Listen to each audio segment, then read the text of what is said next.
Halo semuanya, selamat pagi untuk yang jadwal pagi dan selamat siang untuk yang jadwal siang. Kemarin saya sudah share materi teori tentang konsep dasar multimedia. Saya harap semua sudah membaca, sudah mempelajari, dan yang saya harapkan adalah ya, mengerti, paham ya. Nah, sekarang saya hanya akan mempertegas kembali konsep dasar multimedia itu sendiri. Ini sebenarnya sudah kalian dapatkan di kelas 10 ya. Kemudian kelas 11 juga. Nah, kalau di kelas 11 itu nama pelajarannya, kalau tidak salah, desain multimedia. Tetapi tidak ada interaktifnya. Dan sekarang ada interaktifnya. Nah, pengertian multimedia dan pengertian interaktif, ya itu ada di materi saya yang saya share.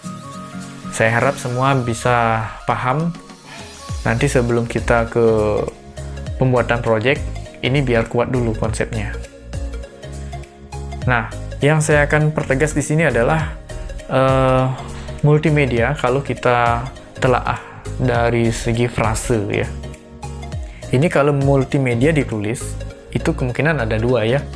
Multimedia yang disambung seperti nama jurusan kalian. Kemudian yang kedua, multi spasi media. Nah, kalau diucapkan ini tidak jauh berbeda ya. Multimedia, kecuali diucapkan sama spasinya ya. Multi spasi media, baru kita tahu bahwa oh itu multi spasi media. Sama halnya dengan multi channel, multi talent, itu kan ada spasi. Nah, untuk kata multimedia sendiri itu bisa ada spasi, bisa tidak. Nah, perlu kalian ketahui nanti ini. Kalau misalnya nanti ada yang bertanya. Kalau multi spasi media, multi artinya banyak.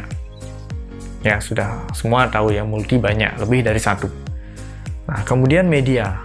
Media di sini artinya medium atau perantara atau ruang. Nah, contohnya seperti apa perantara atau ruang itu? Sekarang saya bikin video ini menggunakan unit kamera. Kemudian hasilnya saya post di YouTube atau media sosial. Nah, kamera, YouTube, dan platform media sosial itu adalah perantara. Ya, perantara antara sumber informasi kepada penerima informasi. Ya, saya sebagai sumber informasi dan kalian sebagai penerima informasi. Kemudian apa lagi? Ini komputer, monitor. Nah, misalnya kalian presentasi, pakai yang namanya PowerPoint. Nah, kemudian pakai proyektor. Nah, itu semua adalah perantara. Dengan tujuan satu, menyampaikan informasi. Jadi, multi spasi media berarti banyak perantara. Perantara yang dalam arti di sini lebih ke alat, kemudian ke jaringan komunikasi, atau bisa kita kategorikan itu adalah media sosial ya. Dan daya dukung yang digunakan untuk menyampaikan informasi ya. Nah, lalu multimedia yang katanya digabung. Nah, ini artinya apa? Kembali lagi ke pengertian di materi saya itu. Penggunaan beberapa media. Nah, kata media masuk juga di dalamnya. Artinya apa? Di sana berarti ada alat ya. Ya, penggunaan beberapa media untuk membawa atau menyampaikan informasi ke dalam bentuk 5 unsur. Ada unsur teks, gambar, animasi, video, dan audio. Nah, jadi multimedia. Jadi ada alat yang kita gunakan di dalamnya untuk membuat kelima unsur ini. Teks, gambar, audio, video, animasi ya. Nah, penyebutannya nggak masalah ya, mau diurut dari mana, yang penting kan 5 unsur itu. Ya, penggunaan media untuk menyajikan informasi dalam bentuk teks, gambar, audio, video, animasi secara kreatif dan inovatif.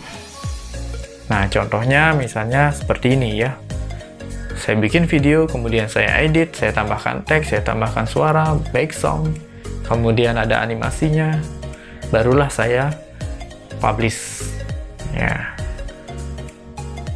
Kalau misalnya tatap muka langsung pakai aplikasi Zoom, nah itu jatuhnya di multi spasi media, ya langsung dia itu ya. Nah kalau ada prosesnya, menambahkan caption, menambahkan animasi, nah itu masuk di ranah multimedia yang frase katanya digabung. Berarti nanti kalau misalnya ada yang bertanya, jurusan multimedia itu apa? Kalian sudah punya jawabannya. Ya silahkan nanti gunakan kemampuan komunikasi kalian untuk menyampaikan atau menjelaskan kepada orang lain multimedia itu seperti apa. Nah, lalu interaktif. Nah, interaktif di sana adalah interaksi ya. Adanya interaksi antara orang sebagai user dengan perangkat komputer yang berisi konten, ada teks, gambar, audio, video, animasi di dalamnya. Itu ya, itu interaktivitas ya. Bagaimana? Sudah paham? Semoga paham ya. Sampai di sini saya rasa penjelasan saya sudah jelas ya. Kalau misalnya ada yang ragu atau misalnya ada yang mau ditanyakan, silahkan komen langsung atau kontak saya langsung ya. Nah, itu multimedia. Kemudian multimedia. Di sini multimedia ada dua ya. Yang satu interaktif, yang satu linear. Nah, kalau yang saya buat ini ya, untuk kalian ini adalah multimedia linear. Ya, searah. Jadi tinggal dijalankan, kalian duduk manis menonton, mendengarkan, menyimak, dan memahami pastinya. Kalau interaktif ya seperti contoh yang sebelumnya saya tunjukkan. Kalau tidak diklik, tampilannya akan tetap sebegitu aja. Tidak akan menampilkan apa-apa lagi. Kecuali kita klik tombol menu yang di bawah, baru muncul mungkin ada gambar. Klik lagi yang di sebelah kanan, muncul lagi suara. Klik, muncul lagi slide selanjutnya itu.